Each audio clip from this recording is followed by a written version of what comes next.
आवाहन यहाँ किया जा रहा है। और आज कथा का तृतीय दिवस।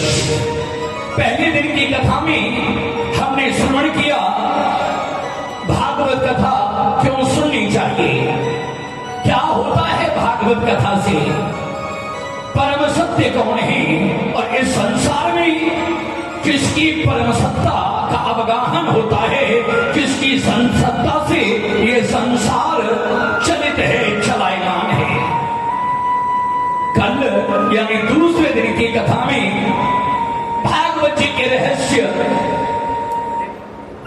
सुखदेव जी का प्रादुर्भाव, राजा परीक्षित को कैसे श्राप लगा, मां सती का दिव्य चरित्र और शिव विवाह में आप सभी ने सम्मिलित होकर बड़े ही आनंद की अनुभूति की। और आज कथा का तीसरा दिन, तृतीय दिवस।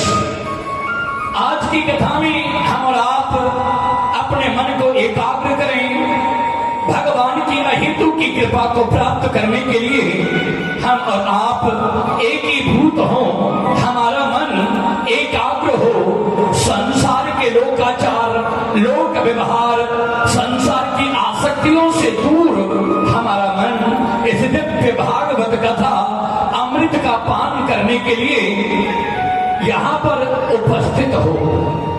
हमारे मन के कलेश, किलबिश, विकार, उद्वेग, उद्देश्य, महत्वाकांक्षाएं, हमारे मन की आसक्तियां, हमारे मन की अभिलाषाएं, उनको कुछ पल के लिए कृपया शांत करें।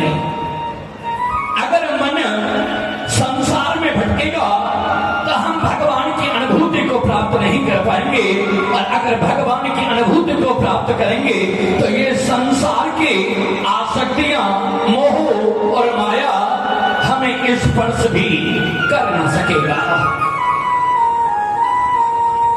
बड़ी मुश्किल से ये मानव योनि की प्राप्ति हुई है। दुर्लभो मानसो देहि, देहि नाम क्षण भंगुरा। बहुत मुश्किल है ये मानव योनि की प्राप्ति, और इस मानव योनि में भागवत कथा का रसामृत पान करना ये अलौकिक भाव की गणना है, अलौकिक भाव की रचना है। आइए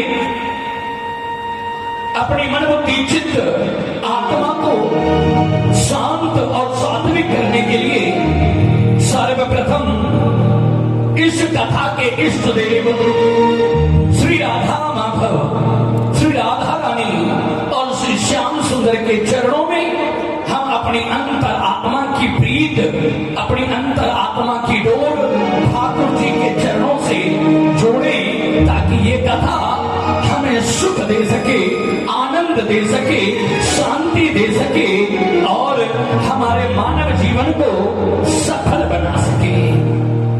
कोई भी बात ना करें, भगवान का नाम जपेंगे, युगलाष्टकम, ताली सेवा करें और बड़े प्रेम से